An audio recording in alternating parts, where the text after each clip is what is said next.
Make sure they're going because they're actually screaming.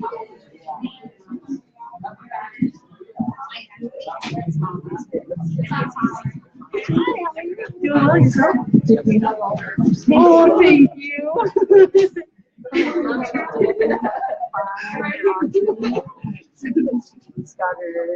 Yes. Oh, good. Apparently, Jill had them.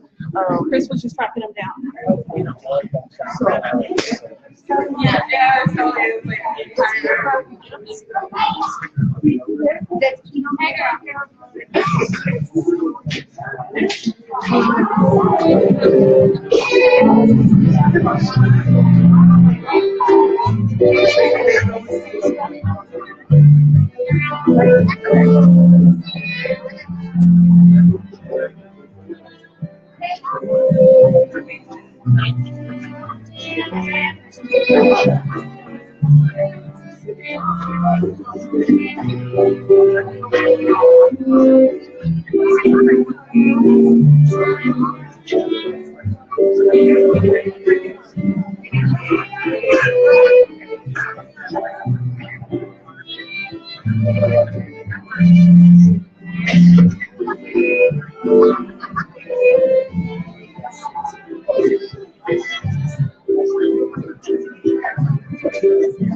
was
Right, yeah.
Please be seated.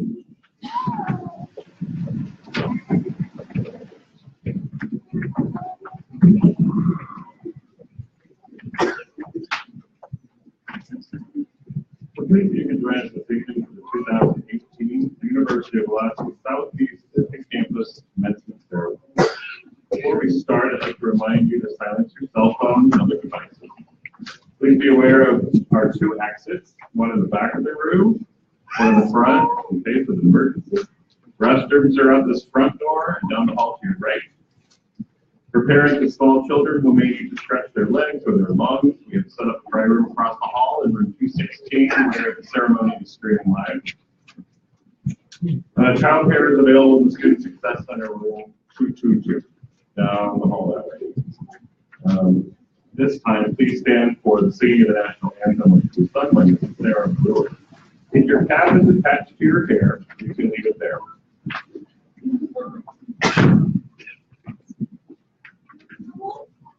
Oh, can you see by the dawn's early light what so proudly we hailed at the twilight's last gleam, whose broad stripes and bright stars through the perilous fight, o'er the rampart we watched, were so gallantly streaming, and the rocket's red glare, the bombs bursting in air, gave proof through the night that our flag was still there. Oh, say does that star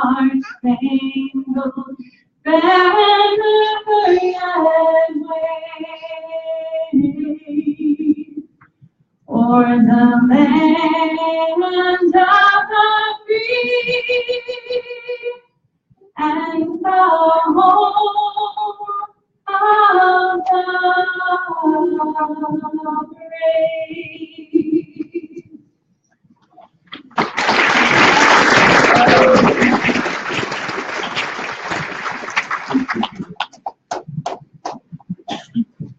I'd now like to introduce you to the incoming Sitka Campus Director, Leslie Gordon. Leslie joined the Sitka Campus faculty 12 years ago in 2006 as Assistant Professor of Health Information. In 2008, she was appointed the HIM Program Director. 2 years ago, Leslie was promoted to full professorial status and at the same time took on administrative. Since that time, she has served as Assistant Campus Director of Academic Affairs. Leslie formally begins her role as UAS Sitka Campus Director on May 13th. Please help me welcome incoming Director Leslie Gordon to the first Sitka commencement ceremony that she will officiate.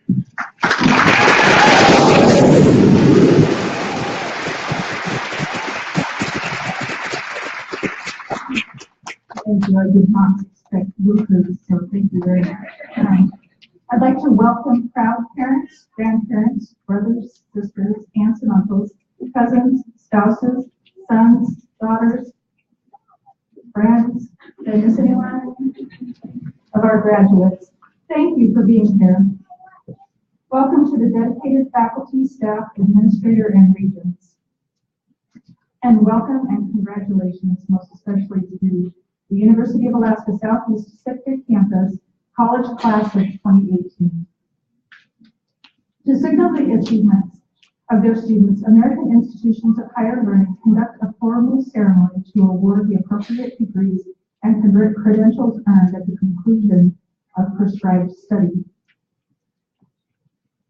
The action of taking the certificate, occupational endorsement, or degree, as well as the designation of the day itself, is called commencement. Various explanations for the term commencement are possible. Most likely is that centuries ago, the bachelor, originally an apprentice, began an apprenticeship upon that day, and with the degree of MA or PhD, the masters and doctors commenced their work upon that day. Their degrees were conferred, so today, students, having finished their preliminary education, set out upon the career for which they have prepared. Graduates, we celebrate your achievements in this commencement ceremony and recognize this milestone in your educational and vocational journeys, a milestone worth celebrating. This year's graduation is one of the largest we have had in total numbers on the Sitka campus, with students completing a total of 157 UAS Sitka campus degrees, certificates or occupational endorsements. However, as almost 70% of our students attend classes online, many of our graduates are unable to join us tonight and will be receiving their degrees in absentia. Additionally, we are happy to recognize 7 additional University of Alaska students living in Sitka who are receiving degrees from other University of Alaska campuses, and they have been invited to participate in our local ceremony. I would like to introduce our podium guests on the stage. From the left to the right is Regent Lisa Parker, followed by Regent Dale Anderson from the University of Alaska Board Regents. They have joined us this evening in Sitka to officiate the conferral of certificates and degrees. The UAS Provost Karen Perry joins us again this year from Juneau. Next to the Provost is our commencement speaker, Ms. Jeannine, and finally we have UAS Chancellor Rick Coughlin. I'd like to thank them for joining us in this celebration.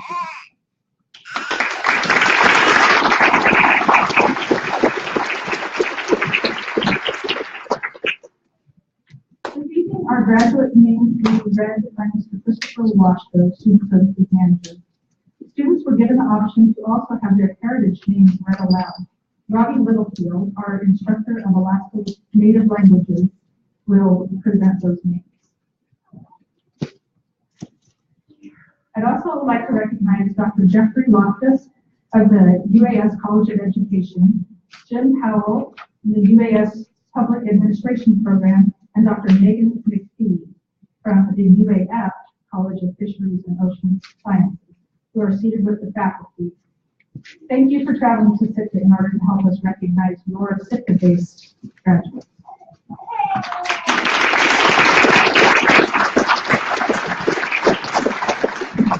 This campus works to serve our community and our region.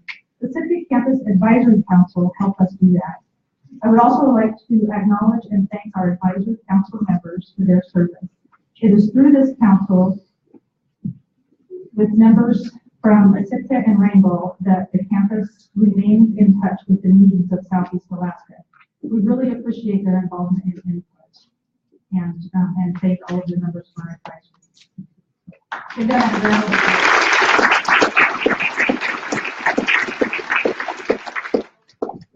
And finally, I would like to acknowledge the amazing faculty and staff who provide teaching excellence and administrative support critical to our students' success.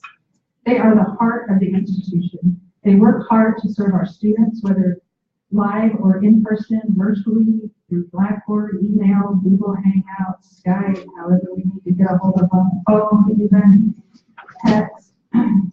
Will all of the faculty and staff please rise and be recognized?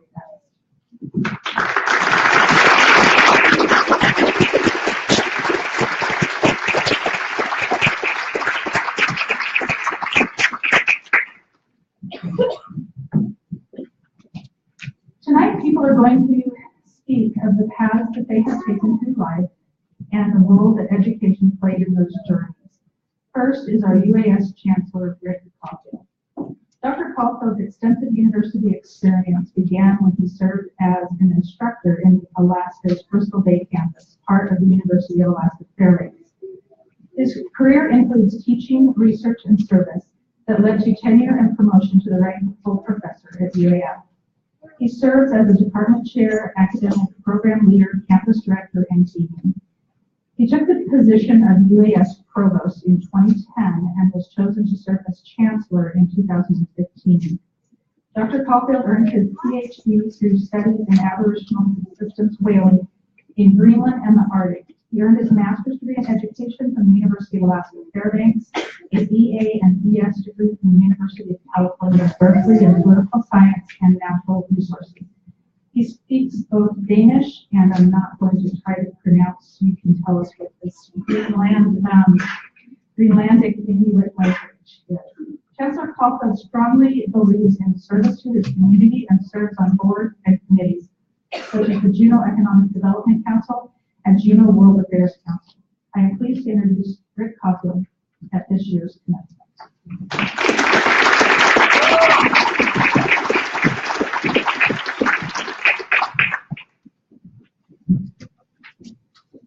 Anya Kusani, Rick Caulfield Ye Hatsuwasam, UAS Chancellor Ayasat, Gunas Chish Ati Adi.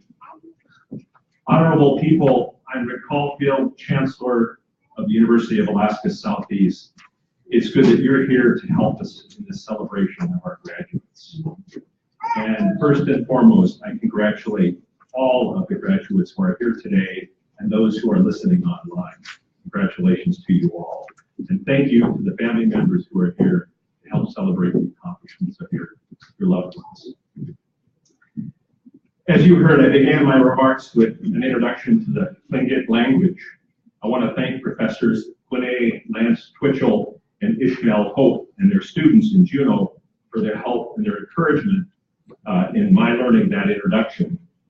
But I want to note that my first instruction in Tlingit, limited as it was about 4 years ago, and it was in an online class taught from the Sitka campus by Robbie Littlefield, who is here with us today. And I want to thank Robbie publicly for her skill in teaching, her encouragement, and believing in her patience.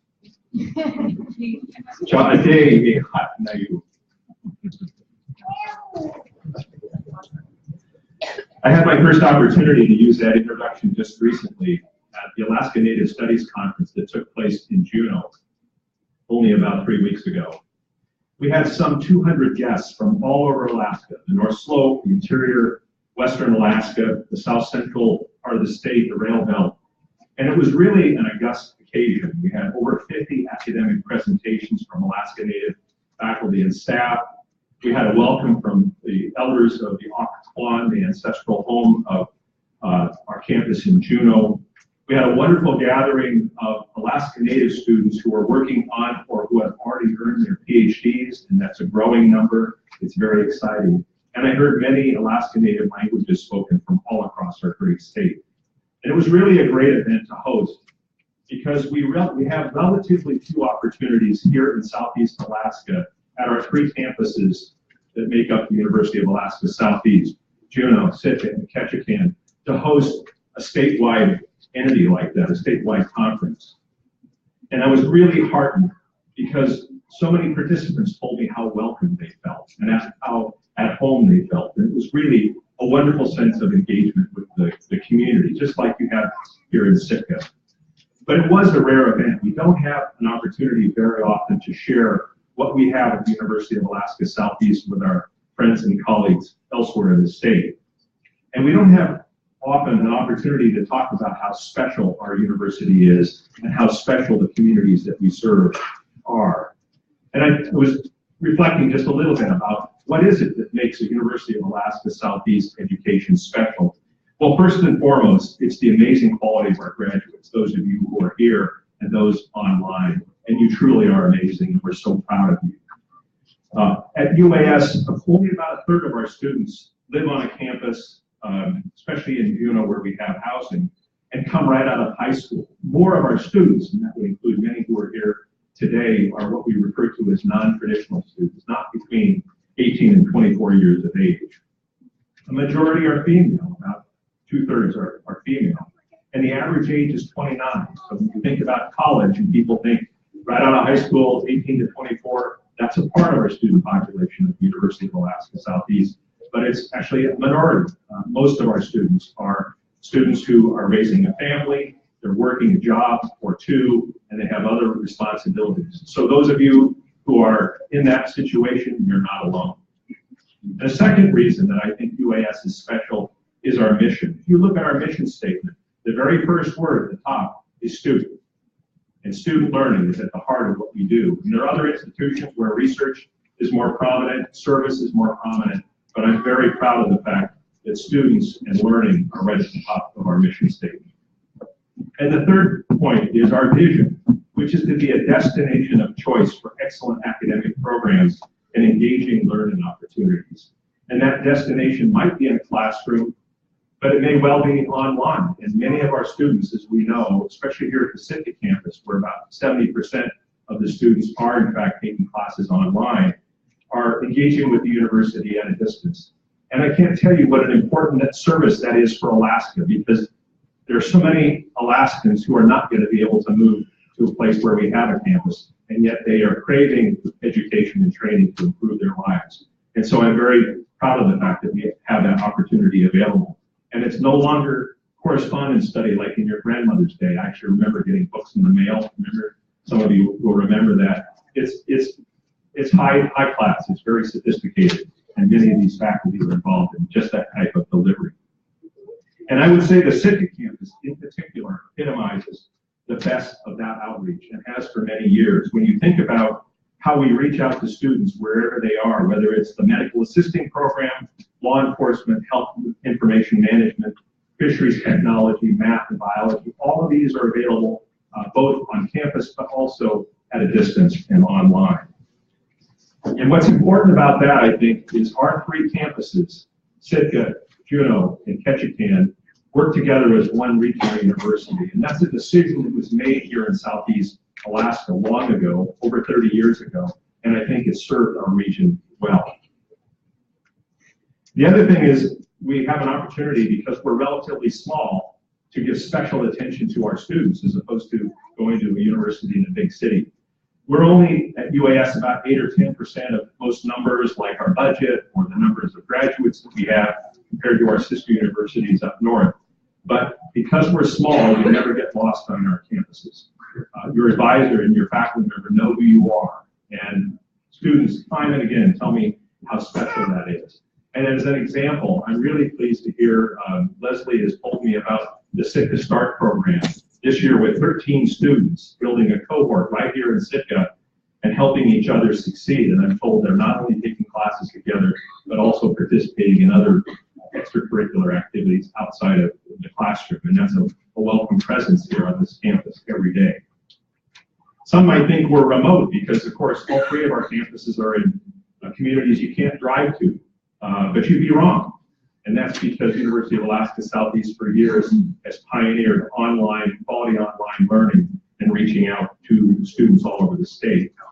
Most recently, we've been asked to take on some more statewide responsibilities, and one that I'm very proud of is our university, UAS, has been asked to take a lead across all of Alaska in teacher education. Now, you'll still be able to take a teacher education degree at UAA, at UAF, which is actually my alma mater, where I got my own education degree. But I'm pleased that the Board of Regents recognized the strong programs at the University of Alaska Southeast and our ability to provide leadership working with our colleagues at campus and Fairmont. We also offer important interdisciplinary degrees online, a Bachelor of Liberal Arts and a Bachelor of Arts in Social Sciences. And then we have programs like those I've mentioned here at the Sitka campus, Fish Tech, medical assisting, health information management, and more. And we're also expanding our programs in Alaska Native languages, cultures, and studies, and in Northwest Coast arts. Finally, I'll just note that we offer some really exceptional learning opportunities, and a couple of examples that I love here at the Sitka campus. I've had the opportunity to participate in Whale Fest, and I've always been struck by the amazing opportunities that students have to engage with outstanding researchers and scientists who come to Sitka from all over to participate in Whale Fest, and the opportunity that provides both for students in public school here in Sitka, but also here at the University of Alaska Southeast campus. Reed Brewer was showing the dive gear he had from the dive semester, and students in Fish Tech coming from all over, including outside of the state, to progress from open water diver to research diver, something that's very distinctive in our state, and yet so important for those who are interested in going on and working in resource management or in the fishing industry. And they also learn about skip operations and outboard motor repair. And then also wanted to mention something that I'm very excited about. We just signed an agreement with the U.S. Coast Guard for something called the College Student Pre-Commissioning Initiative. So students, especially those here in Southeast Alaska who are interested in a career as an officer in the Coast Guard, go into a baccalaureate degree program, apply to the College Student Pre-Commissioning Initiative program, and get their tuition paid fully in their junior and their senior year. The Coast Guard is very interested in seeing more Alaskans who know our communities, know our fisheries, go into officer candidate school. And so I would encourage any of you who are thinking about that as an opportunity to consider the College Student Pre-Commissioning Initiative. And then, of course, I love that this campus has a wonderful partnership with Mount Edgecombe High School. And I see Jeannine Vaness, who's here. Thank you, Jeannine, for being here and for all the good work you and your staff do so exceptionally well with students from all over Alaska. And we love to continue expanding that partnership in the future. So small as UAS is, small as this campus is, we have outstanding faculty. And I want to give a special shout out to Dr. Matt Crafton. Where's Matt? Right over here, who just recently was promoted to associate professor with tenure at the University of Alaska Southeast. Let's give him a round of applause.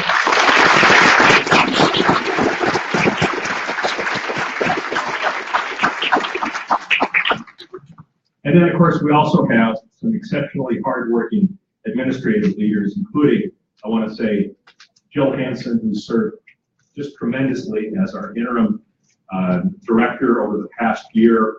And it's just been a pleasure. I got to know Jill earlier on when I was provost here. And when we needed someone to step up and provide leadership, Jill was willing to do that. And so, Jill, thank you very much for your service.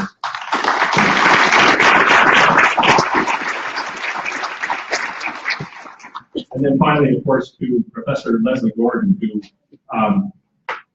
I was just thrilled when she applied for the position as director, and equally thrilled when she was selected. So we're very happy to have you, Leslie, on as director.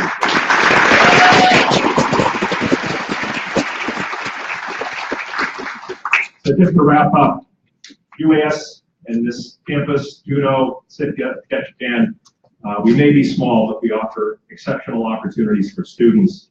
I always say that we're working hard to grow and expand the culture of education and training in our state. We're creating opportunities for graduates to take 21st century jobs. And that means educating students today for jobs that have not yet been created, for technologies that have not yet been invented, and for a world that's only getting smaller each and every day. So that's our charge. That's what these graduates are about. They're pursuing education and training because they know it leads to a better life for themselves and for their families and to make their communities a better place. So I'm proud to be here to help celebrate the accomplishments of our graduates. So we look forward to actually providing your diplomas to you this evening. So thank you very much.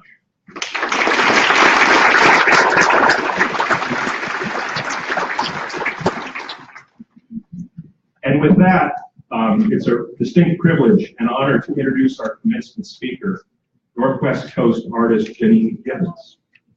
Jeannine is a mixed media artist who grew up on the Inside Passage of Southeast Alaska and currently lives in Petersburg. Ms. Gibbons works in many mediums, including jewelry, photography, painting, sculpture, and illustration. She holds degrees from the Art Institute of Seattle and Fort Lewis College, and recognizes her formal education as being influential in the development of her unique artistic perspectives. Jeannine's art and jewelry can be found across the country in fine shops and galleries, including the Smithsonian Renwick Gallery and the Seattle Art Museum. Ms. Gibbons also recently found success as a children's book illustrator, working in partnership with Sea Alaska Heritage Institute. Her latest illustration projects include an ancient Haida story, The Woman Carried Away by Killer Whales, and the Tlingit story, The Woman Who Married the Bear. Both books are part of the Institute's award-winning series, Baby Raven Reads, which serves to promote and preserve the oral traditions of the Tlingit, Haida, and Tsimshian cultures of Southeast Alaska. In all of her artistic mediums, Ms. Gibbons takes inspiration from her Haida and Scandinavian ancestors. She also looks to the intricate colors and patterns of nature and has found a way to meticulously craft her work in such a way that continues to evolve and inspire those around her. So please join me in welcoming this amazing and respected artist, creator, and entrepreneur, Jeannine.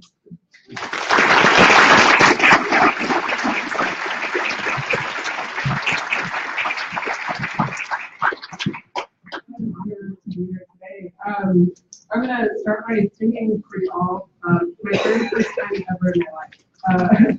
I was just in Haida Gwaii last week or the week before, and was given a song so that I can sing it to all of you. And I'm going to show you that you don't always have to do things the way that things have always been done. So I just learned this song last week, and so I'm actually going to play part of it and sing with it because it's really good.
acknowledge my favorite family and friends for being here today in this land that we now stand. It's a real honor to be here. Margaret Hamilton, Hanne Jeannine Deatjagen, Jeannine Hanne Deatjagen, Jakenat, Diaskagen, Ayet Di Gudne Alagen, Ilan Wandering Akelagen. My name is Jeannine Gibbon, and I would like to just say that this has been a real honor to be asked to be here. I just found out that you guys voted for me to be here, which brings a lot of healing to me. Actually, my great grandmother, my Haida grandmother, she was orphaned a long time ago, the early 1900s, and she was sent to the Sitka Industrial Training School here in Sitka. And so for me, it's just like a real full circle for me to be here today and to honor her in this way. So I thank you for not knowing that she was going to be here.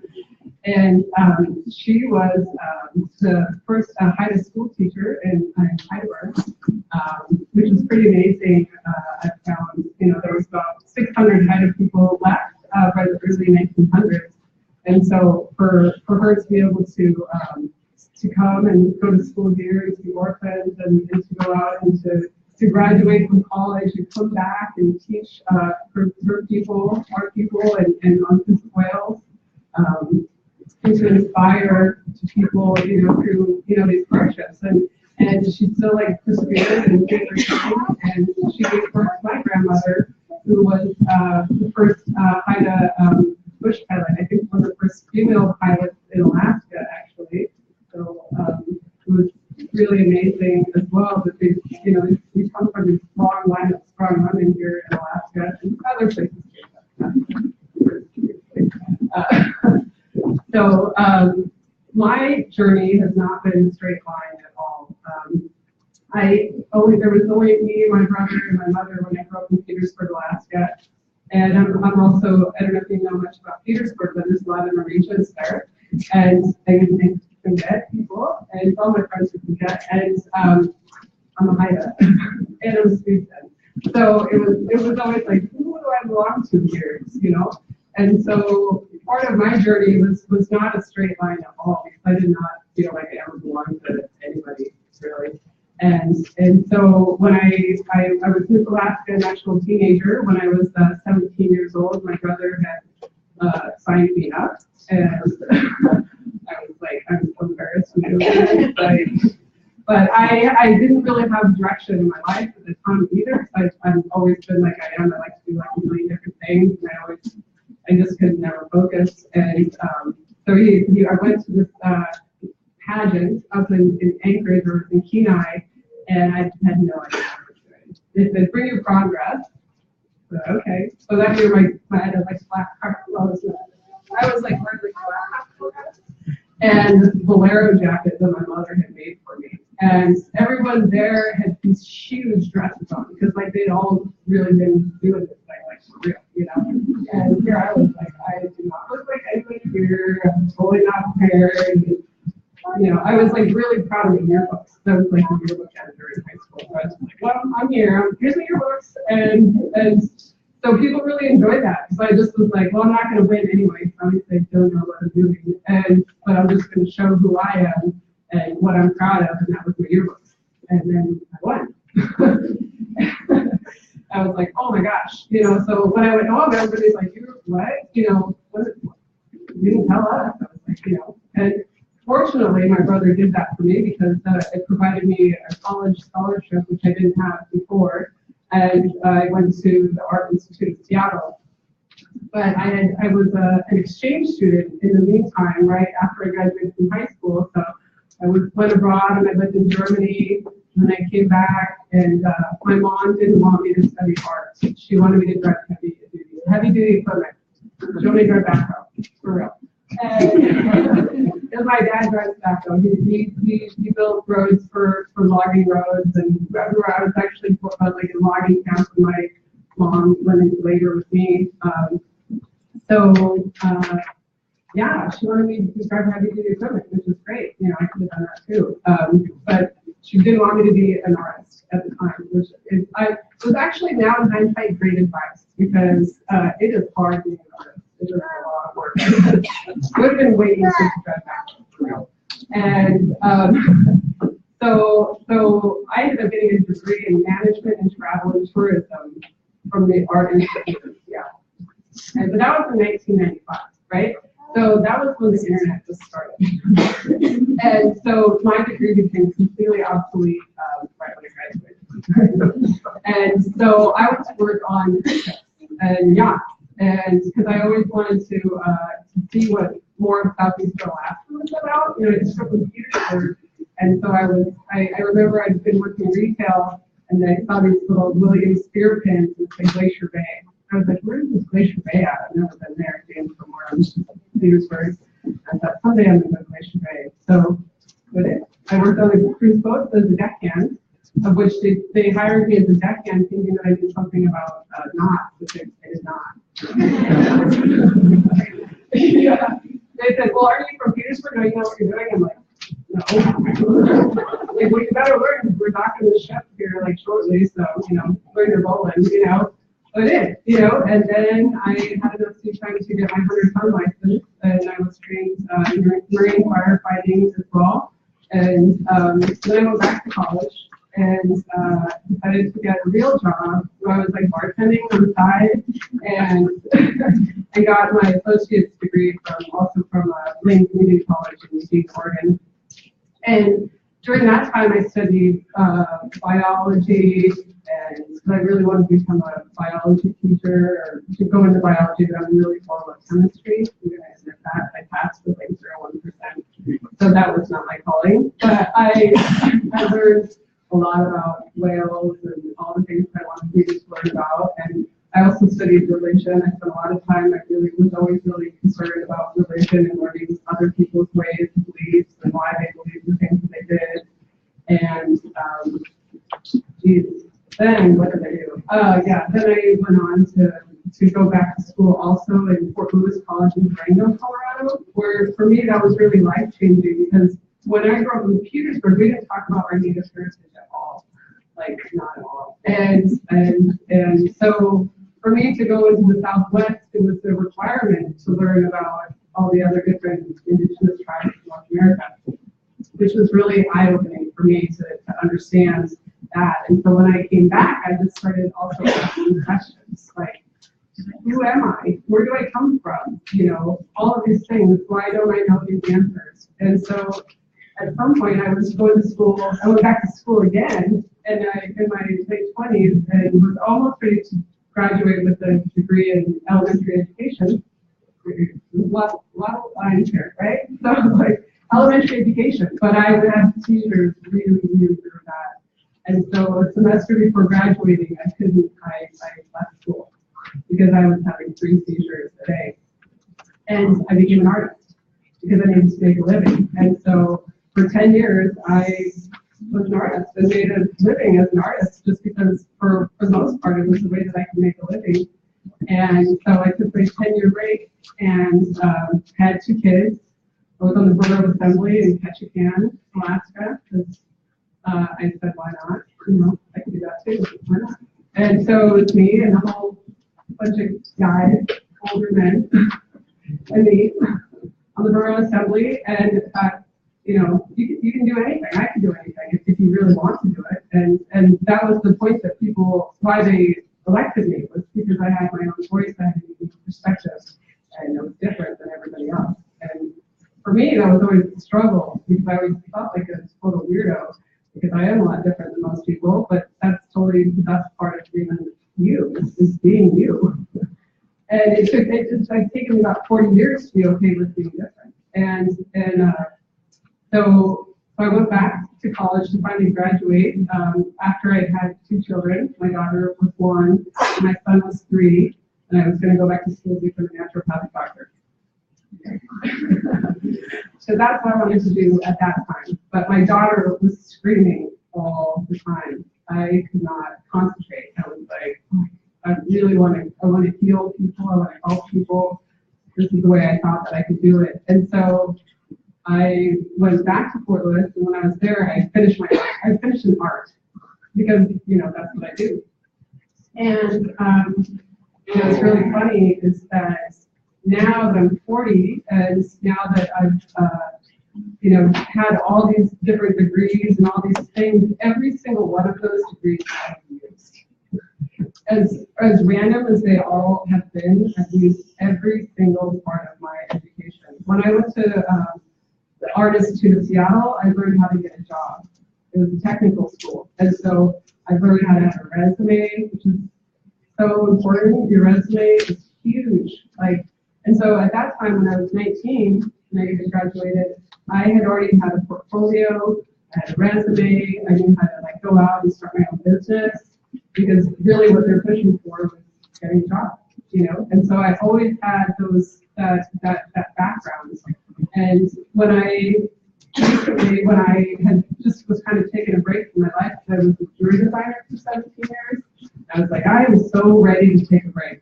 I've been doing this nonstop at this time, supporting my family, supporting my husband at the time, and I was like, I need a break. And 2 years, this was a few years ago, 2 years before I'd gotten into the Smithsonian, I decided that I wanted to go do a trade show in Los Angeles. This is one of my favorite stories because it just shows how sometimes you can do something right now and it just seemed like it was like a waste of time, and that it wasn't a waste of time.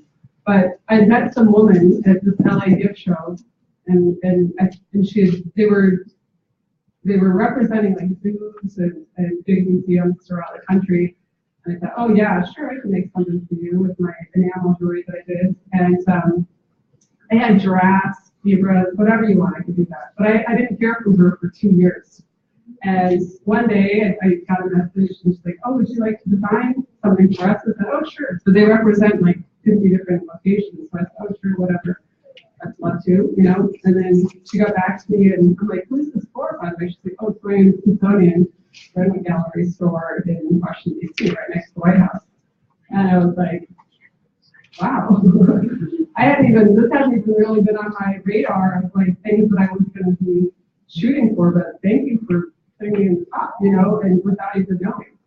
And during that time, I had also been given the opportunity to illustrate 2 books for the Alaska Heritage Institute. And again, I had never illustrated a book in my life, right? I was not an illustrator, I was a jewelry designer, but just like many of you know me, as probably from earrings, right? Is that how I'm here? People have my earrings? And so the same thing happened. I had applied to do this illustration, but I always wanted to just with my passion. I just loved to paint. And the first year when I applied, they didn't give it to me. And I was like, fun, of course, but a year later, I was on a walk and I was kind of going through a tough part of my life, and I said, Great Spirit, I need the most obvious sign that I am on the right path. I just need I need the most obvious sign that I'm doing the right thing. And I had been on a walk, and I got back to my studio, and there was an email from the Alaska Heritage Institute that said, hey, would you like to illustrate some stories for us? Right? And so that's what happened. And so the woman that had just taken over recognized me for my earrings, and so I got a job as an illustrator. And that's how I got to do that. And that whole part of my life unfolded because when I was illustrating the woman who was taken away by killer whales, it ended up being that was my family's story. But because I didn't grow up with my heritage and stories because of genocide and orphans, many generations of orphan people, I didn't grow up with that part of my life. And so every single page when I illustrated that book was a part of my family's story. Some things I got from knowing, and some things came from dreams. Some things came from one time being here in Sitka and asking some questions, and then all of a sudden the answer was there, just like talking to somebody. There is real power in sharing and talking, and sometimes it just happens that way. There's no, it's not always A to B, and you're going to have the answer, and that's it. So for me, now I get to sing and be here because of this long 40-year journey of my life, which you guys just completed for me to get the closure that I needed for my grandmother. So I've like so much gratitude for each and every woman here today that allowed me to be here to speak. So what I want to say is that there's no, you might graduate, you are graduating, which is like huge. Like you guys stuck it out and it is awesome. And I don't mean stuck it out, but it's like, it's tough. Graduating is tough and being here and showing up every day, and that's part of the process. It's just showing up and being authentic. And that's what I want to say is be authentic with whatever you're doing when you're out there. Talk to people, ask for help. Don't feel like you can't ask for help. It's always going to be there. And sometimes when the doors close for you, that is absolutely necessary. There are doors that are going to close for you left and right, and there's going to be times where you're crying. I mean, I can even tell you how many times I've cried over, like, why is this happening?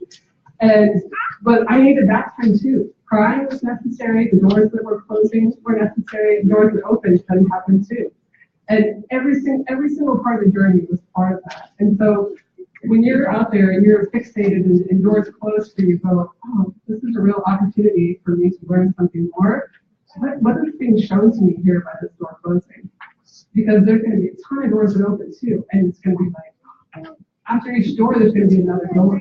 So just know that there's going to always be another door. So just keep going and be authentic and be kind and enjoy your lives while you're doing that. And the other thing is come back. Like you're going to go out, like definitely go and explore this world and come back and share all the things that you learned in other places, because this is our community. This is where we're from. And these are our people. We're our people, you know? And so what a wonderful place to be. And so thank you so much for having me here today. What an honor.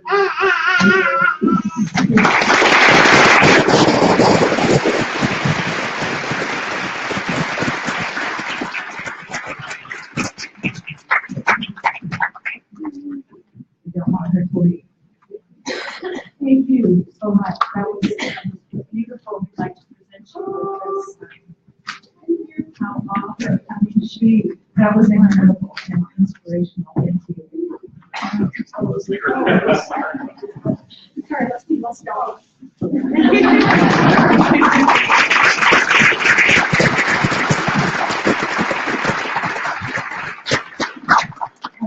My fault.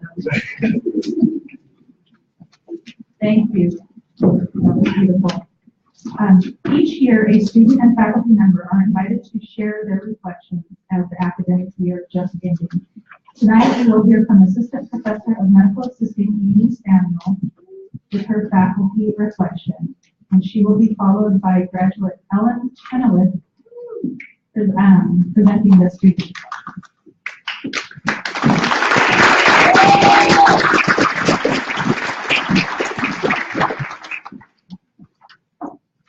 I'm not going to sing for you, but I am going to teach my medical journey. Friends, family, guests, and graduates, good evening. In our program, we do a lot of simulations before going out into the real world. So please follow me as we review your path to graduation as it might be seen by going to a doctor's office. My name is Amy, and I will be your medical assistant today. Similar to making an appointment at a doctor's office, upon connecting with our UAS facility, you likely gave your name and date of birth as identifiers. You completed registration paperwork, even signed into our online portal, which allows access to your records. Once in the system, you explored your electronic records and could view Blackboard, Title IX training, and account information.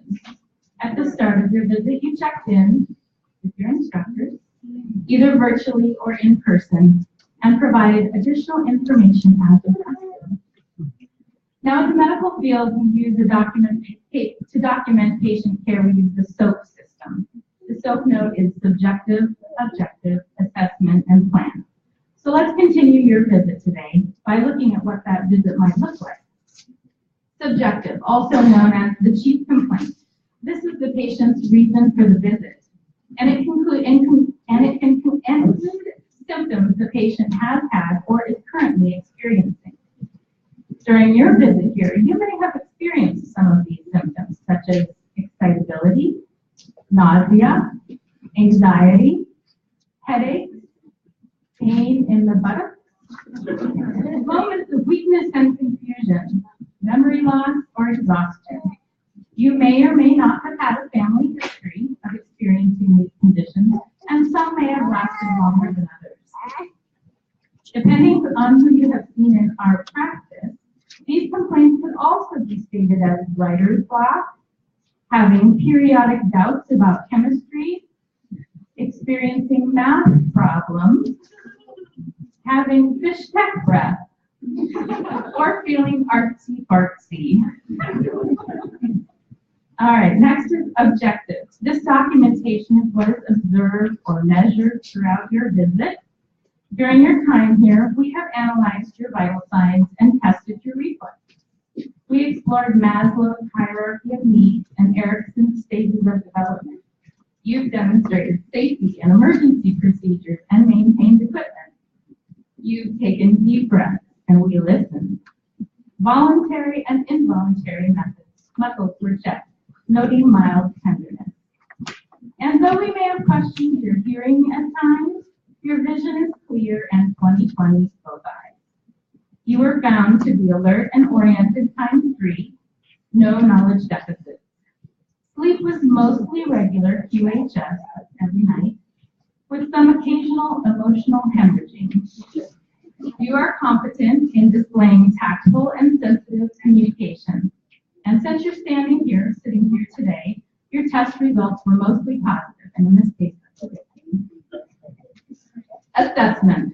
Your assessment is the part of the note where the provider gives a preliminary diagnosis. Your family and friends may have been part of your visit here, so be kind to them. In healthcare, standardized codes are used for reimbursement, and although medical assistants don't diagnose, I have identified several ICD-10 codes that may apply to your current condition. Z02.0, encounter for examination and admission to an institutional education. V41.9, anxiety and apprehensiveness, mild.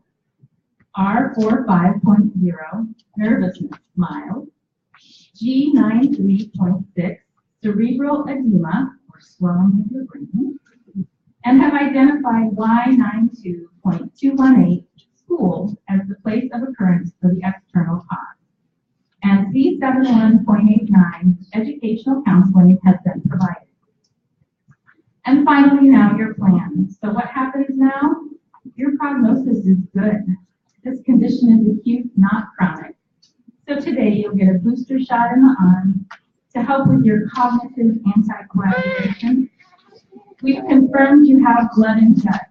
So continue to exercise your brain and your heart as you do here. As you check out, and in some cases, set up a payment plan on the way out. Smile. In a few minutes, you'll get a certificate to return to home and work. We will file your chart away, but if you feel the need to be reassessed, you're welcome to return here PRN or as needed. Thank you.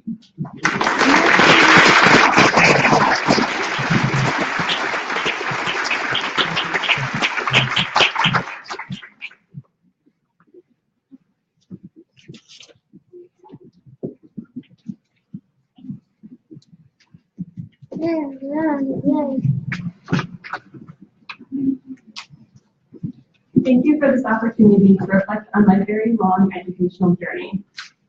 It is an honor to celebrate with you all here in Sitka. This campus and this community have supported my educational journey in various ways since even before I began my PhD.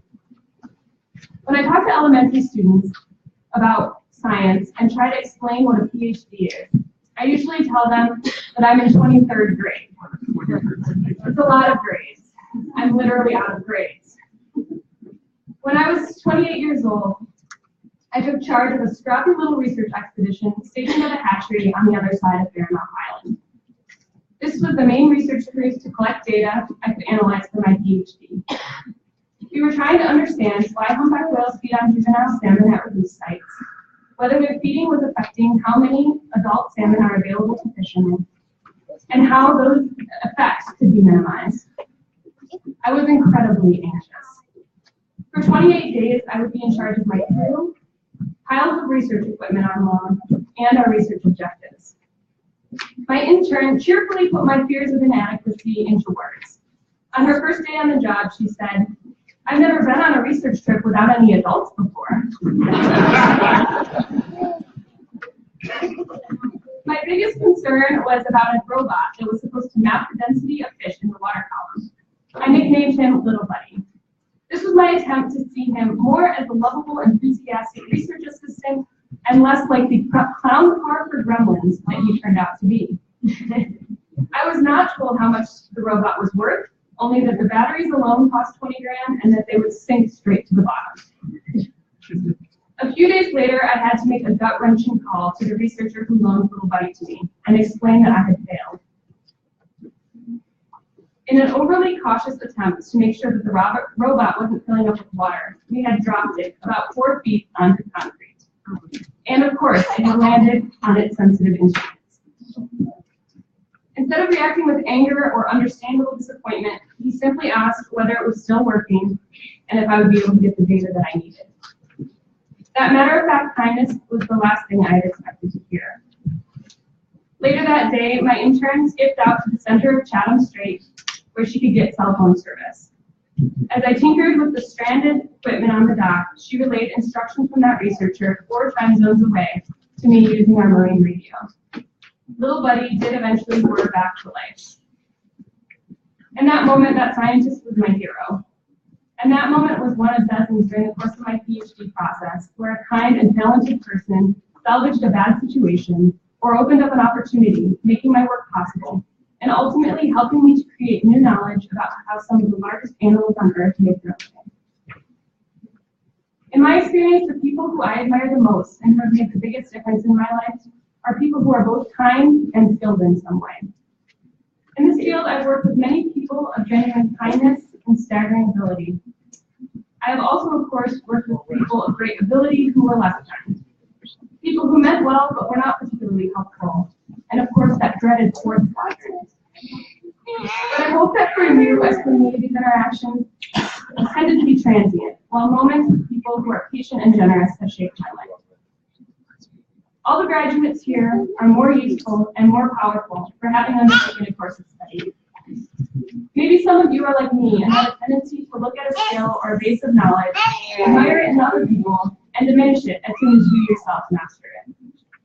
As if the very fact that you've now mastered something means that it must not have been so valuable or so difficult to begin with. I often find that in my own mind, as an achievement gets closer, it often gets smaller. I want to emphasize that the accomplishments we celebrate today are remarkable. They set you apart. And if you choose, they make your kindness more powerful. So whether you, like me, are celebrating the end of your student careers or have many more tests and lectures ahead of you, I hope that you recognize the value in what you have achieved when you take time to share it with others.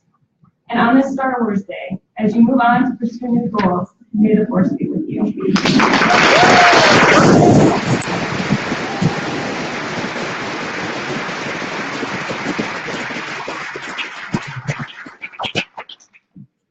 Thank you, soon to be Dr. Chenwick. We're thrilled to have you receiving your degree with us here in Sitka. And thank you to Professor Daniel for taking the time to the hospital. So with assistance from faculty and the podium party, let's begin the Academic Achievement Awards presentation. I'm going to start by asking Professor of Health Information Management, Susie Hero, to join me on the stage, and we're going to present the Health Information Management Graduate Award of Distinction.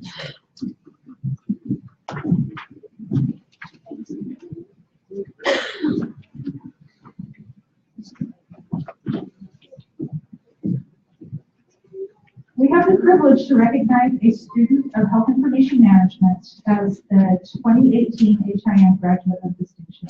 This is a graduating student selected collectively by the program faculty for demonstrating active engagement and a strong professional aptitude during her studies. This year's HIM Graduate of Distinction is Tanya Burchett.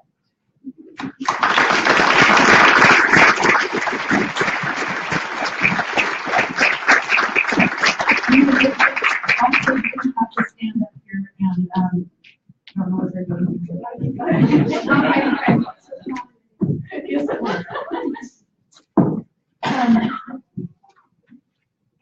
Tanya moved to Alaska with her family in 1975, living briefly in Fairbanks and then settling in the Mat-Su Valley.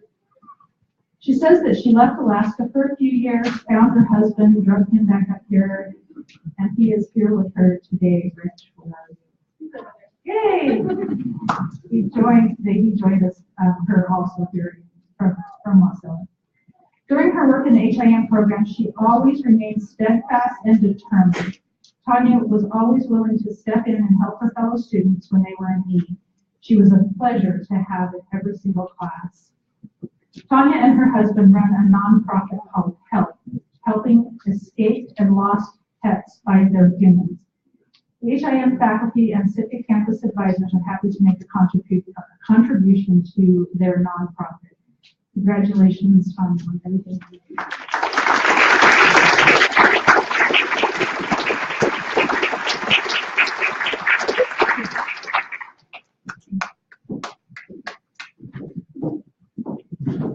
I'd now like to invite Assistant Professor of Law Enforcement, Cherie Tinsley Myers, to present the Law Enforcement Graduate of Distinction Award.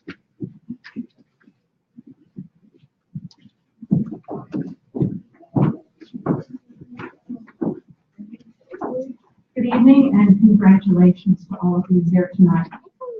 I am very honored tonight to have the privilege of recognizing Eric Swisher as our 2018 Graduate of Distinction for the Law Enforcement Associates of Applied Science degree.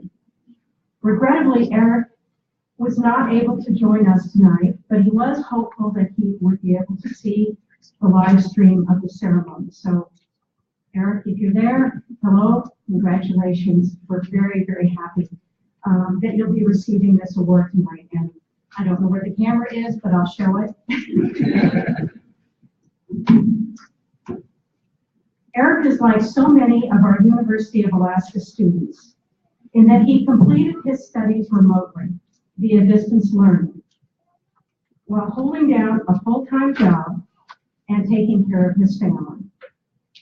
He further distinguished himself by earning a grade point average of 3.79. He is different from most of our students in that he holds the demanding job as Chief of Police of the Kotzebue Police Department. A job that is truly 24 hours a day, 7 days a week, 365 days a year. I'm sure that he doesn't get a break unless he leaves town. He can't be found. Even though Eric had already achieved the pinnacle of a professional career in law enforcement, he sought the formal academic credentials available through our law enforcement degree program. In Eric's words, the degree program allowed him to expand his knowledge of policing, crime, and criminal behavior, and see the bigger picture of these issues across the state of Alaska and throughout the United States. Eric says among the many things he learned, he improved his skills to research, gather, and analyze crime data to identify improvements necessary in how crimes are investigated and addressed in communities. He also said that taking classes while working full-time compelled greater time management skills, which is a bit of an understatement when you can be called out at any time, 24 hours a day, 7 days a week, 365 days a year. Despite Eric's 26 years of experience combined in both military and civilian law enforcement, he says he enhanced his skills and gained added confidence in his ability to provide public safety services for his community. His dedication to his profession and to his education is quite remarkable. It is with great pride that the faculty of the UAS Sitka Law Enforcement Program award Chief of Police Eric Swisher with his AAS degree and recognize him as this year's honored graduate.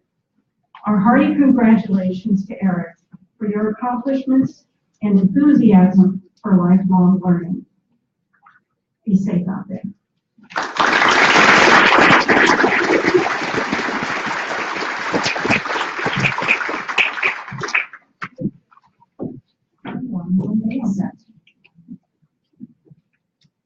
Many of our students pursue a 2-year general studies degree, the Associate of Arts, which is highly transferable to a bachelor's program and allows students a great deal of flexibility and room to explore interdisciplinary fields.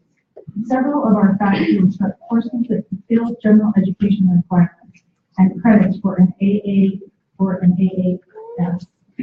I'd like to invite to the podium Assistant Professor of Biology, Dr. Paul Bonner, to present the 2018 Associate of Arts Graduate of Distinction.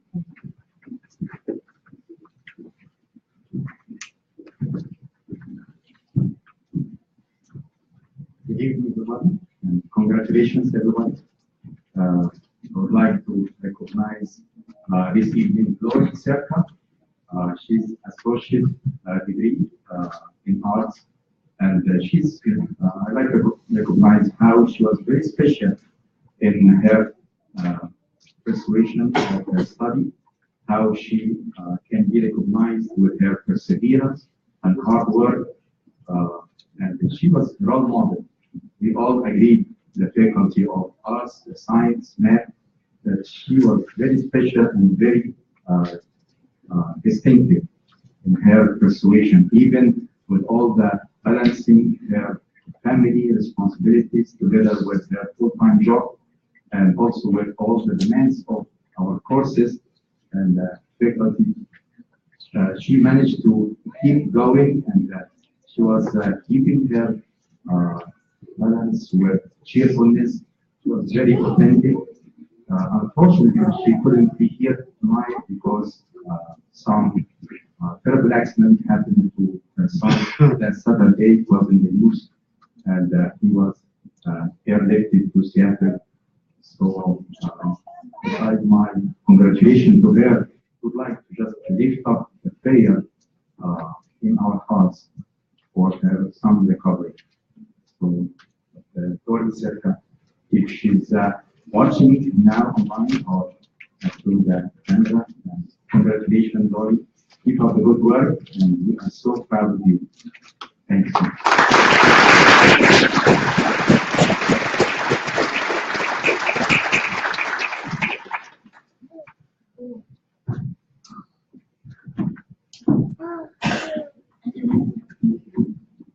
I'd like to invite Professor of Fisheries Technology, Dr. Reed Brewer, to the lectern to present Fisheries Technology Graduate.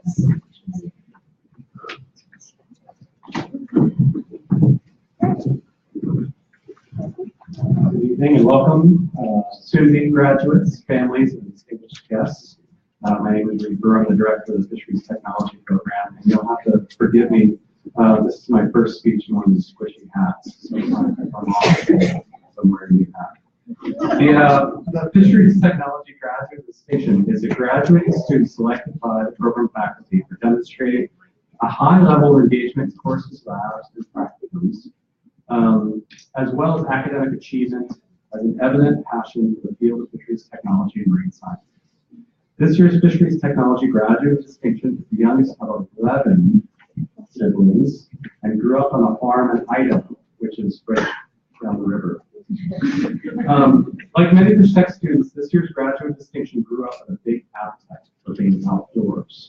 When I asked the student about her experiences working as part of her internship monitoring steelhead in the Appalachian River in Idaho, she said, "The best parts were camping, feeling connected to the environment, and working and living with coworkers outside.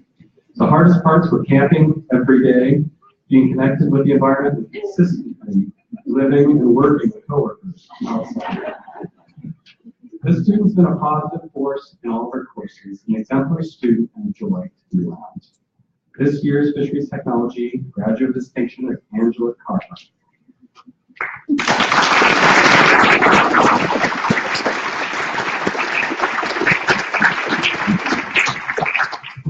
Unfortunately, Angie couldn't make it today because she's likely camping, feeling connected to the environment, and living and working outdoors with COVID. Congratulations, Angie.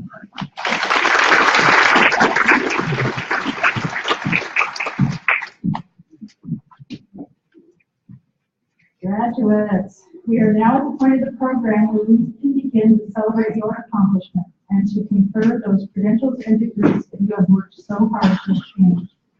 We are excited to begin tonight's acknowledgement of academic achievements by first recognizing those students who have completed their general education development requirements. To do this, I'd like to invite Adult Basic Education Coordinator, Ms. Audrey Dean, to the podium.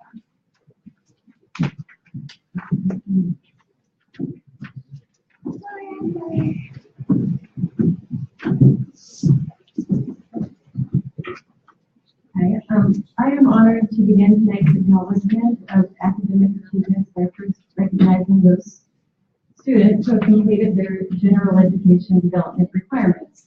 We are happy to have 3 graduates participate in our commencement ceremony this evening. It requires great determination, effort, time, and discipline to achieve this final and significant step of what equivocates to the completion of one's secondary education. Being able to recognize and seize this window of opportunity to earn your academic credentials, even when the path to reach these goals is not always a smooth one, is an admirable accomplishment. We are confident that your GED will serve as a solid foundation and support for whatever you choose to pursue in the next chapter of your life. Whether it be advancement in the workforce, pursuing secondary, post-secondary studies, or continuing ahead with life in another city, state, or country. You have options. Congratulations.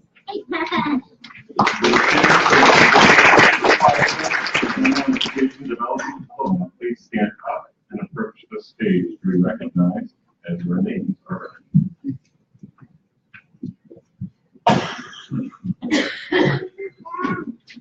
Ryan J. Allen, in absentia. Daniel Joseph Brinsfield, excuse me.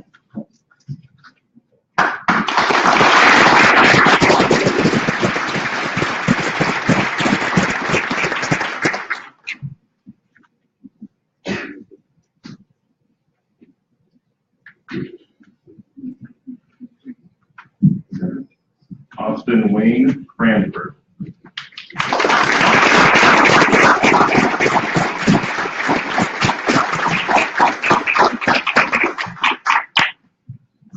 Tyler Clark Miller, in absentia. Deanna Leoness Schultz, in absentia. Dakota James Troop, in absentia. Daniel Cooper Tuttle.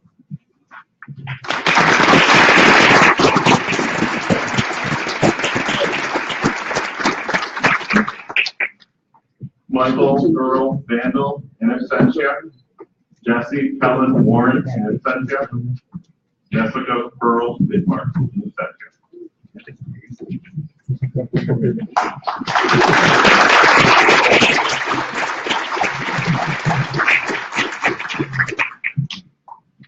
So they may not be able to travel to Sitka to join us for the commencement ceremony.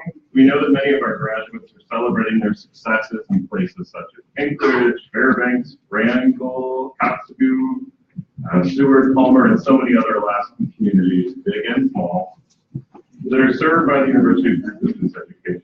The online programs of Sitka also make it possible for us to be graduating students tonight from locations much farther away, such as Astoria, Oregon, Hoover, Alabama, Texas, Minneapolis, Minnesota, Albuquerque, New Mexico, and East Machias, Maine, to name a few. The name of occupational endorsement and undergraduate program students who have taken advantage of distance delivery e-learning opportunities to complete their program study from their home communities will be read with those present tonight. All graduates are invited to share a photo to be displayed on the monitor to the side of the rooms, so we can recognize their accomplishments wherever they might be celebrated.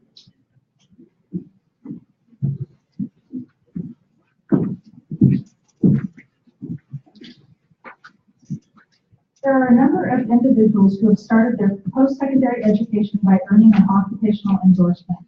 Completing an occupational endorsement means the student has industry-specific knowledge and skill sets gained in a relatively short period of time. We would like to recognize each of these students for their accomplishment. This year's UAS Sitka is awarding 99 occupational endorsement certificates, and we are fortunate that many of these students can join us tonight. Will the students who have attained an occupational endorsement stand and approach the stage to be recognized as you move today?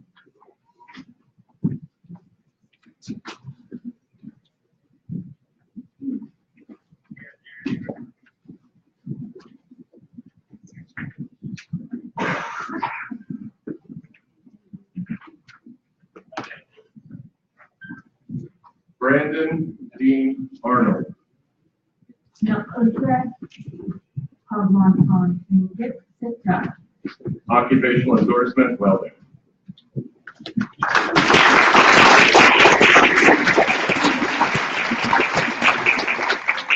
Braden Thor Sankey, in absentia, occupational endorsement, welding. JC Kaylin Wardakowski, occupational endorsement, certified nurse aide training.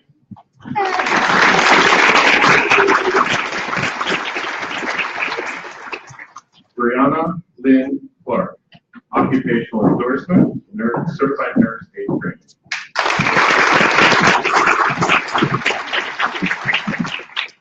Sydney Grace Cleveland,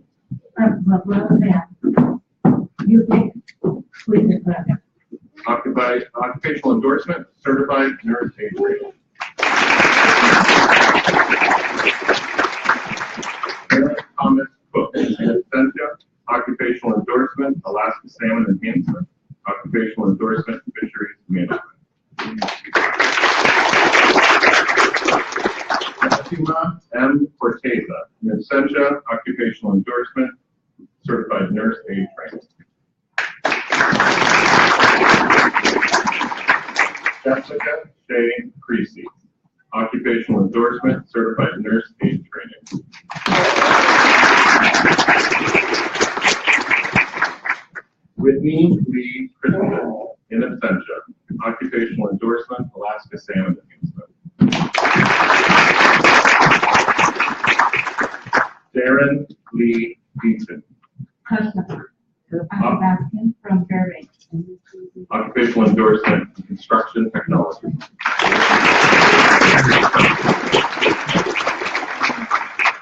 Ashley Ann Dunker, in absentia, occupational endorsement, Alaska Salmon Enhancement.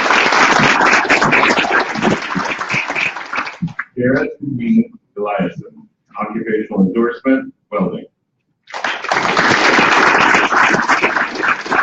Benjamin Arthur Exey, occupational endorsement, construction technology.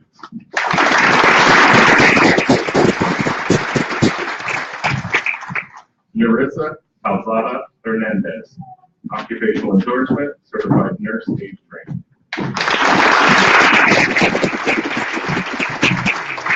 Ashley Jordan Forbes, From Winona. occupational endorsement, certified nurse aide training. Leanne Molly Rose Francis, UK from Pilot Station. occupational endorsement, certified nurse aide training. Taylor Ray Ellen, in absentia, occupational endorsement, certified nurse aide training. Alexandria Starr Henderson, occupational endorsement, certified nurse aide training.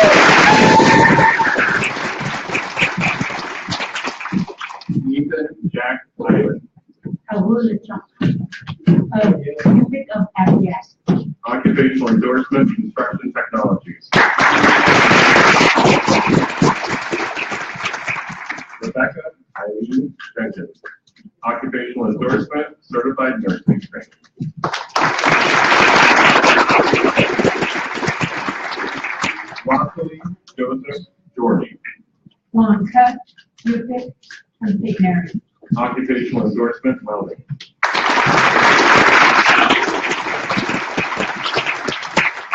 Sydney Ray Timber. Occupational endorsement, welding.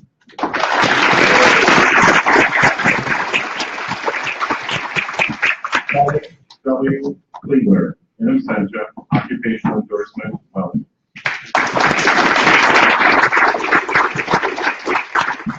Caleb Ian Knudsen, occupational endorsement, welding.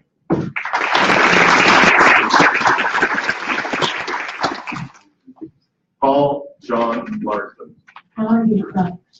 You take from the policy act. occupational endorsement, welding.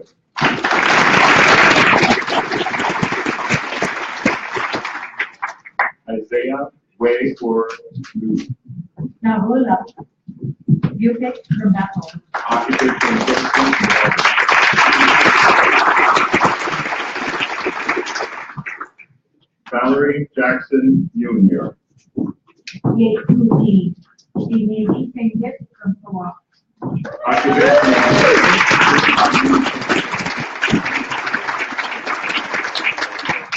Norval Einer Nelson. Who she may be taken from Sitka.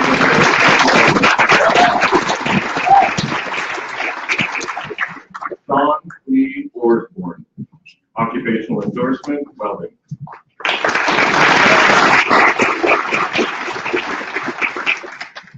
Aiden Sifu Orion Osborne. Occupational endorsement, welding.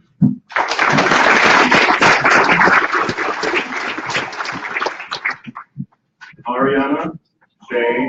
Houghton. Who you select? You take from St. Mary's. Occupational endorsement, certified nursing training.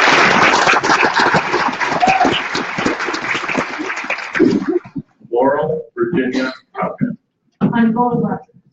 You take from St. Mary's. Occupational endorsement, certified nursing training.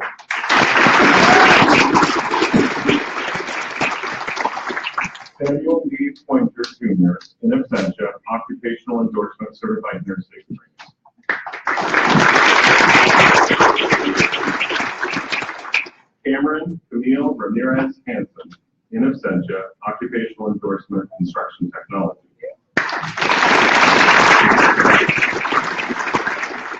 Madison Ann Stone, occupational endorsement, certified nursing training.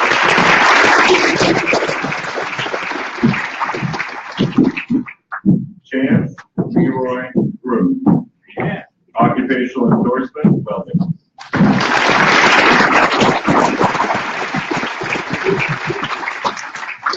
Victoria Bennett Wallace, in absentia, occupational endorsement in health information technology.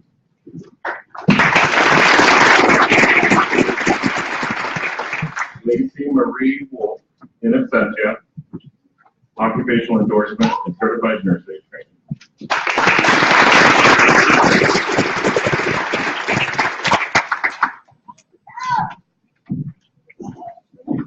Thank you, and congratulations to these students. We would also like to take a moment to recognize those graduates of the fall 2017 and spring 2018 classes of the Alaska State Trooper Academy, who completed an occupational endorsement in law enforcement. Their achievements are celebrated in a separate ceremony hosted by the Department of Public Safety. I would now like to ask Chancellor Caulfield to come to the podium for the conferring of UAS undergraduate degrees and certificates.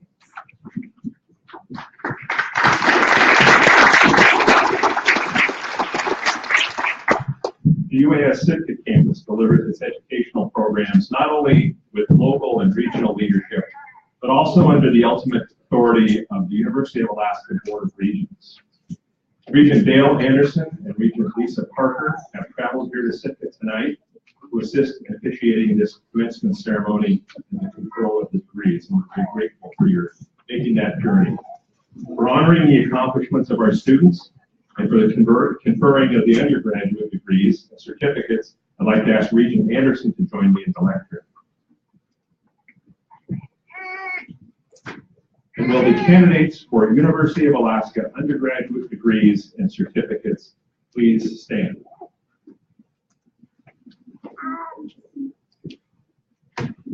Regent Anderson, it's my pleasure to present these candidates for University of Alaska degrees and certificates.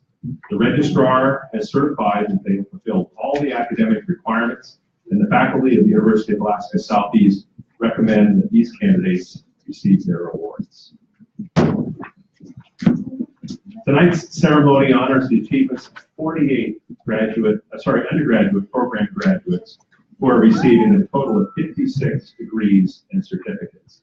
Many of these students have attended the University of Alaska Southeast via e-learning from towns and villages all across Alaska. Others are local residents who studied here in Sitka or by distance from other University of Alaska campuses. Although those not present may have been unable to travel to Sitka to participate in our celebration, we respectfully confer their degrees in absentia. And please note that cum laude means that a graduate has earned a 3.5 grade point average or higher. Magna cum laude indicates a GPA of 3.8 or higher, and summa cum laude means students are graduating with a 4.0 GPA. Additionally, in 2015, the UAS Sitka campus chartered a chapter of Phi Beta Kappa, the International Honor Society for 2-year undergraduate program students. Members of Beta Phi Pi Sitka campus chapter of Phi Beta Kappa are also noted in your program. So graduates, please come forward to accept your diploma as your name is called.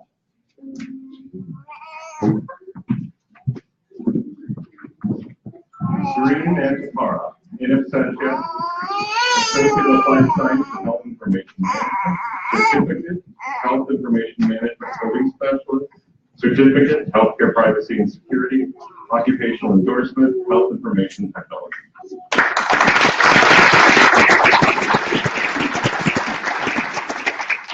Madeline Mendoza Garcia, Certificate, Medical Assistant.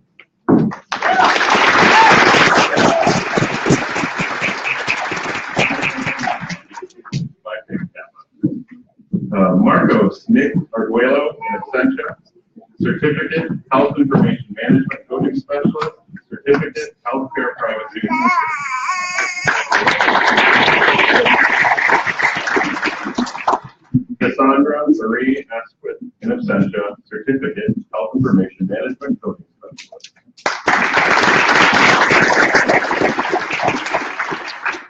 Deborah D. Farmer, in absentia, Certificate, Health Information Management Coding Specialist, Phi Theta Kappa.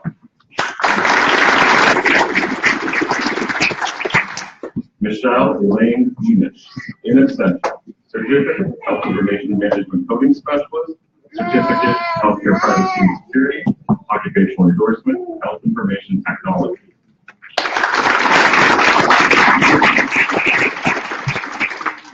Gavin Dean Blood, in absentia, Associate of Applied Science in Fisheries Technology, Occupational Endorsement in Alaska Salmon Enhancement.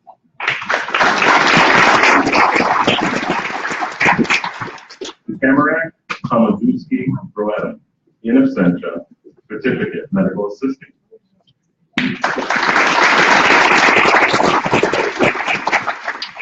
Tanya Lynn Richet, Associate of Applied Science, Health Information.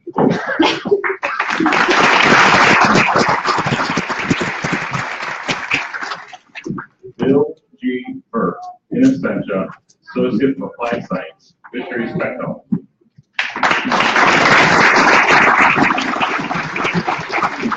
Chanel Dallas Arbillion, Associate of Arts.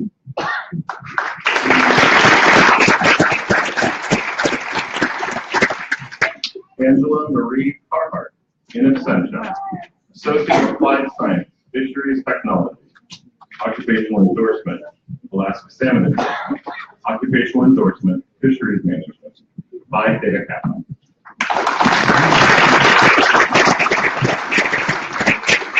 Kimberly Christina Davis, in absentia, Associate of Arts.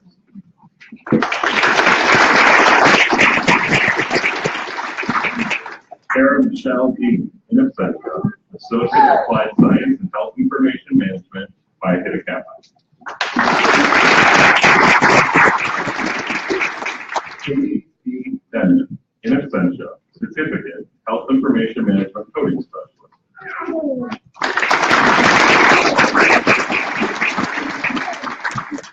Alexandra Georgina Dorsey, in absentia, Associate of Applied Science, Fisheries Technology, Phi Theta Kappa.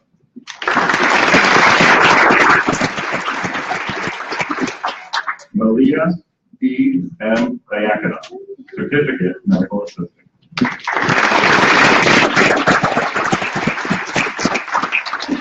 Kathleen Dora Hagan, in absentia, Certificate, Medical Assistant.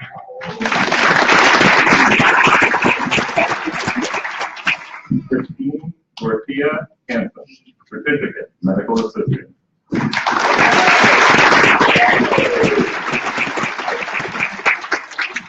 Desiree Monteith Harris, Certificate, Medical Assistant.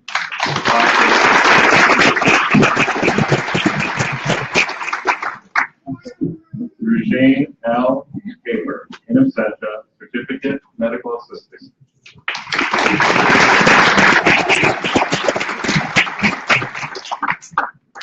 Jennifer Marie Huseman, in absentia, Certificate, Healthcare Privacy and Security, Occupational Endorsement, Health Information Technology.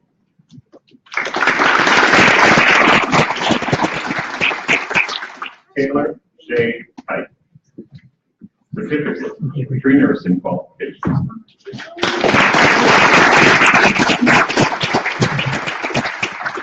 Emily Ann Foster, in absentia, Associate of Applied Science, Fisheries Technology.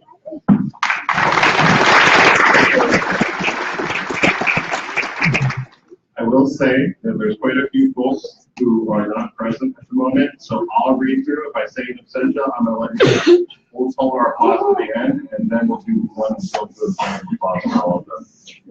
Christina Long, in absentia, Associate of Applied Science, Fisheries Technology, Occupational Endorsement, Alaska Salmon.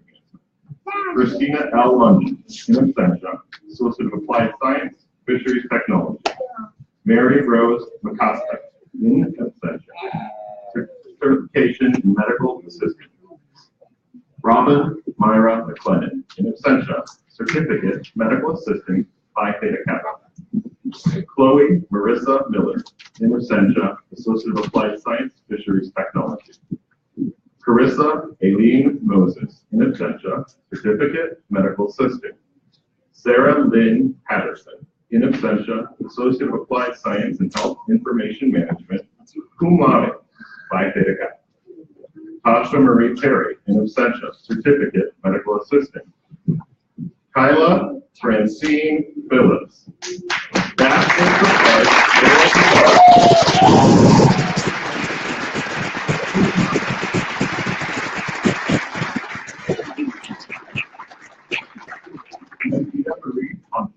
in absentia, Certificate, Medical Assistant. Stefania Alexis Portucci, in absentia, Certificate, Medical Assistant, Phi Theta Kappa. Brooke Ashley Rivera.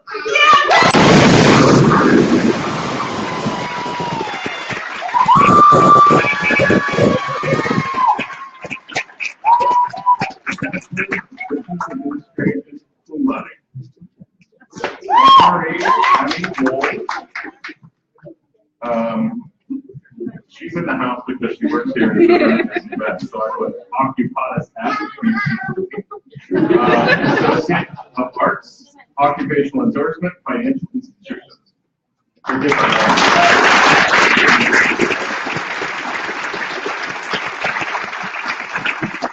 Lauren T. Rochelle Rubin, in absentia, Certificate, Medical Assistant.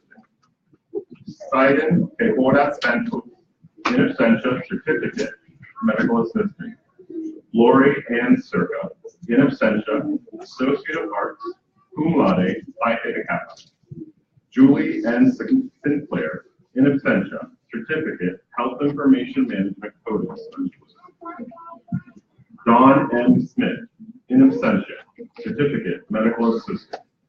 Vina Talea Stowe, in absentia, Associate of Arts. Jacqueline D. Swart, in absentia, Associate of Applied Science, Health Information Management, Certificate, Health Information Management Coding Specialist, magna cum laude, Phi Theta Kappa. Eric Allen Swisher, in absentia, Associate of Applied Science, Law Enforcement, magna cum laude, Phi Theta Kappa. Catherine Garen Villa-Flores, Associate of Applied Science, Health Information Management, Certificate, Health Information Management Coding Specialist.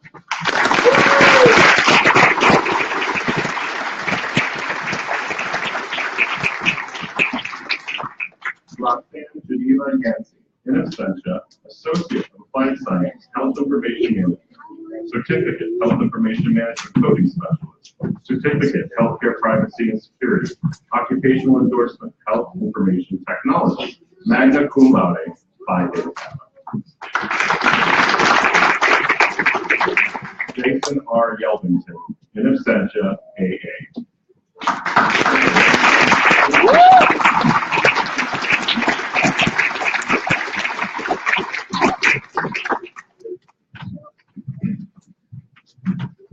And now we turn to the graduate degrees.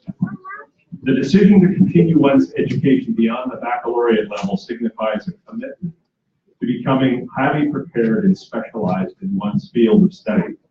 Graduate degrees and post-baccalaureate certifications and licensures serve to identify scholars pursuing an in-depth understanding and mastery of their chosen profession. To recognize the accomplishments of our students and for the conferring of the graduate degrees and certificate, I would like to ask Regent Parker to join me as the lecturer. Will the candidates for University of Alaska graduate degrees and licensure certificates please stand?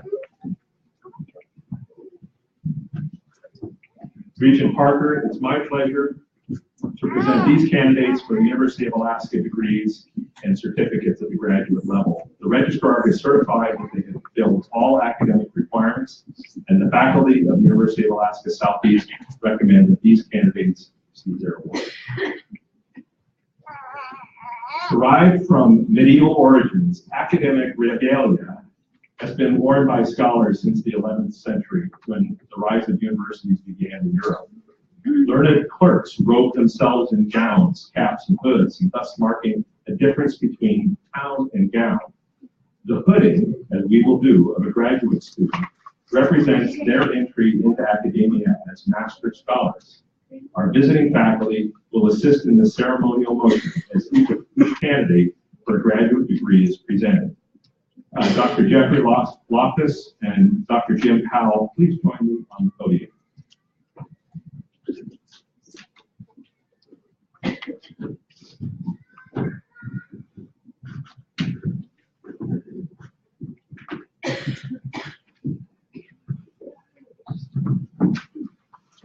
Andrea Rose Holden, Master of Education in Mathematics Education, Graduate Certificate, Mathematics Education, 8 for 8.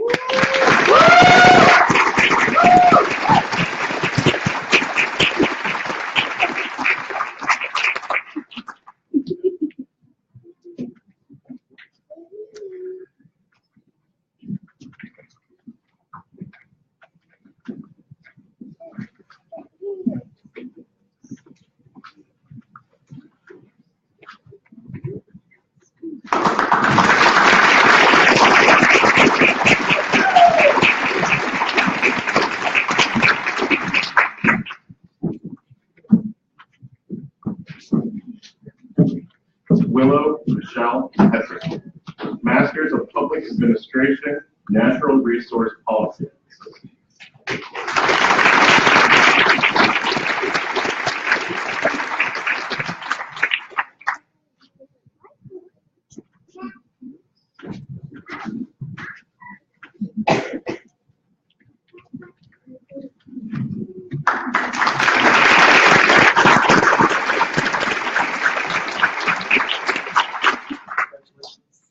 Willow Sarah Moore Olbrich, Masters of Public Administration.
At this time, I'd like to welcome Dr. Megan McPhee, Associate Professor of Fisheries at the University of Alaska Fairbanks, who's based in Juneau, and UAS Professor Dan Straley to join me at the podium.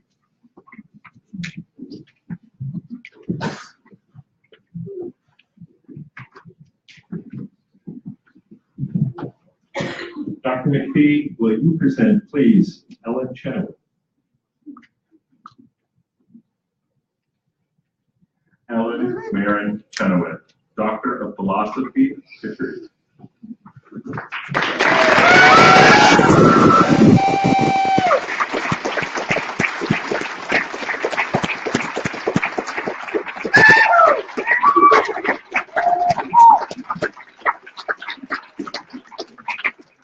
Dissertation, bioenergetic and economic consequences of humpback whale depredation at salmon hatcheries and sites in southeast Alaska. Abbreviated abstract.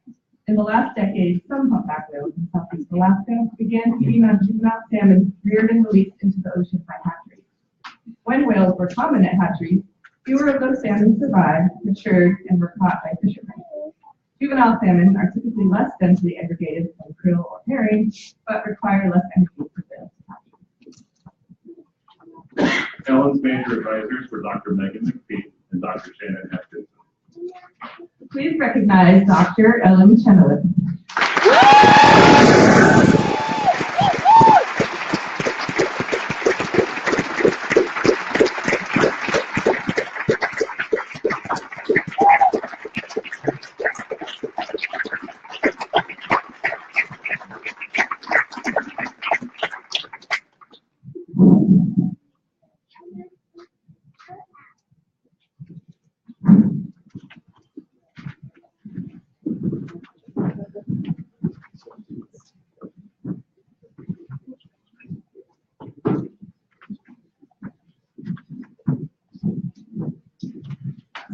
Now, if I could call Regent Parker and Regent Anderson to the lectern, please.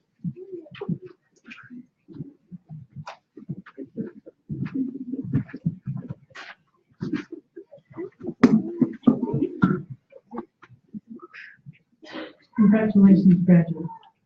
Tonight, we celebrate your achievement in the presence of your family and friends. On the recommendation of Chancellor Caulfield, with the concurrence of President Johnson, and by the virtue of the authority vested in me by the Constitution of the State of Alaska, and as a member of the University Board of Regents, I hereby confer upon you the degrees upon which you have earned, with all the rights, privileges, and honors you so richly deserve. For those of you who are on stage, please join me in welcoming the graduates.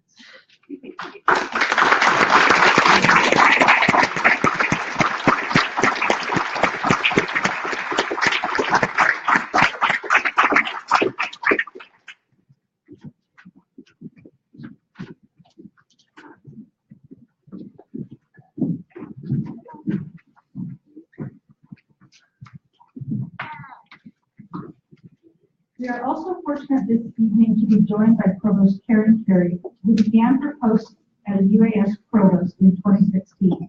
Dr. Carey holds a PhD in psychology from the University of Cincinnati. She worked in the California State University system as a faculty member and later as a dean before making her way north to Juneau.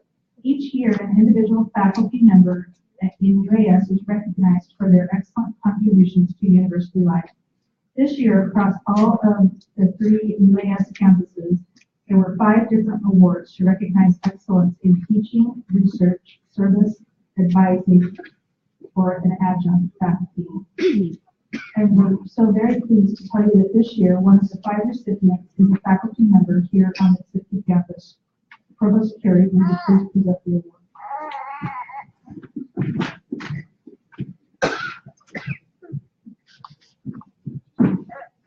Thank you, Leslie. Together each year, the Office of the Provost and the UAS Faculty Senate recognize significant contributions and achievements of faculty. These faculty are nominated by individuals throughout the UAS community. At least 3 letters of support are needed for each nomination. Of these 5 Faculty Excellence Awards named each year, I have the honor to present one of these to a faculty member here at the Sitka campus. The 2018 Faculty of Excellence Award in Research goes to Janice Straley, Professor of Marine Biology. Jan, would you please join me on stage?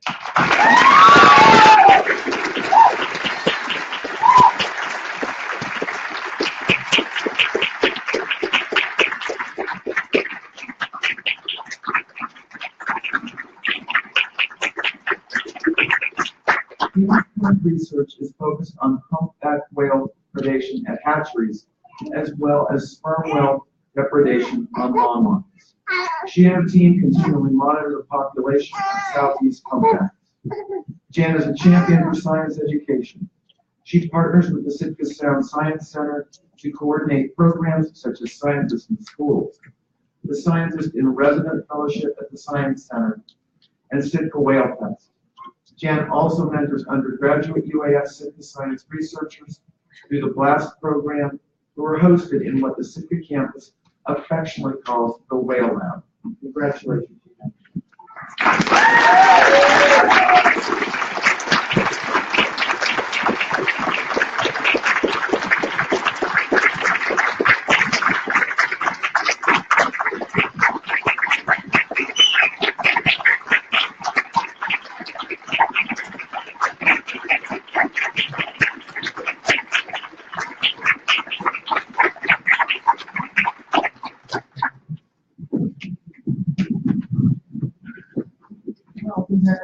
Super exciting.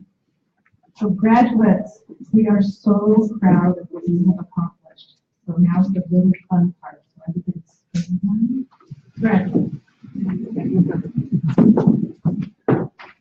And now to make it official, graduates, would you please move your tassel from the right side of your cap to the left, signifying that your journey from student to graduate is complete. Would everyone please welcome me and congratulate the class of 2018.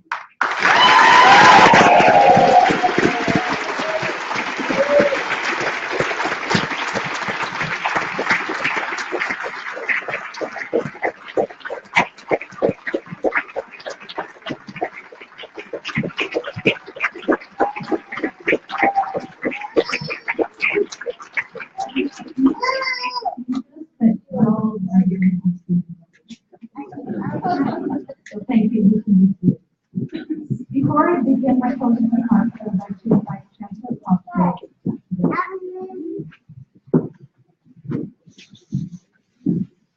We cannot close this academic year this evening without a special note of recognition and appreciation.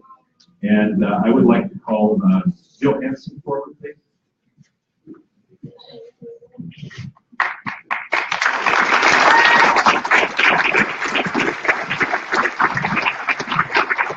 I mentioned in my remarks earlier that Jill stepped up and served over the past year as the interim director for the Sitka campus. She's done a phenomenal job. She's worked very effectively in support of students, working with the faculty and the staff. We have a small gift here that we would like to give her a photograph at night of Sitka to remember the excellent service that she provided to our students, our faculty, our staff, and to the entire University of Alaska system.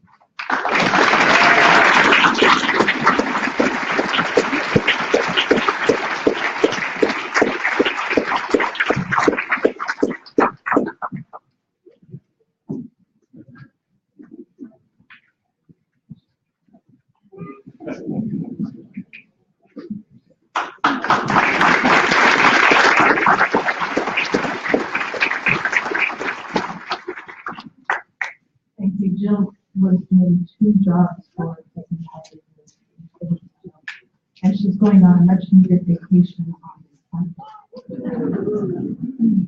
A celebration like this cannot happen without the hard work and contributions of many people.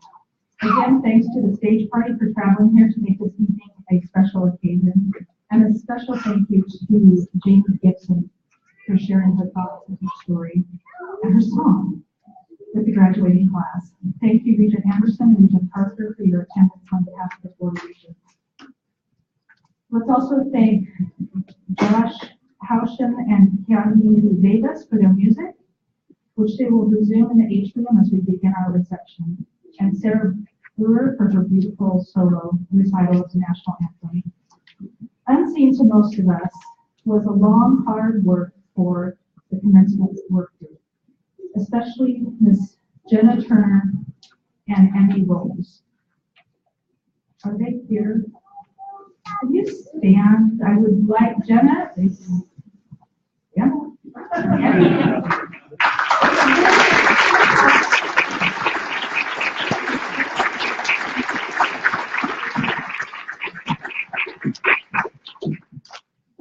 And all of the faculty and staff volunteers to help make this evening outstanding. Thank you so much. And a final thanks to the graduates and their families. You have earned this special ceremony with your many long hours of sacrifice, dedication, and hard work. We are proud of what you have achieved and wish you the very best. Please join us for a reception following the recessional. The food will be served in the front atrium downstairs with dining tables in room 106 nearby. Signs mark the way to room 202 where a photo studio area has been made available so graduates and families can take their own portraits and group photos. I'd like to ask the audience to remain in place as the stage party followed by faculty and then the graduates file out. Graduates will be greeted by the faculty individually as they leave the auditorium. Congratulations and have a wonderful night.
They're so pretty. I did not. Yeah. Where'd you get them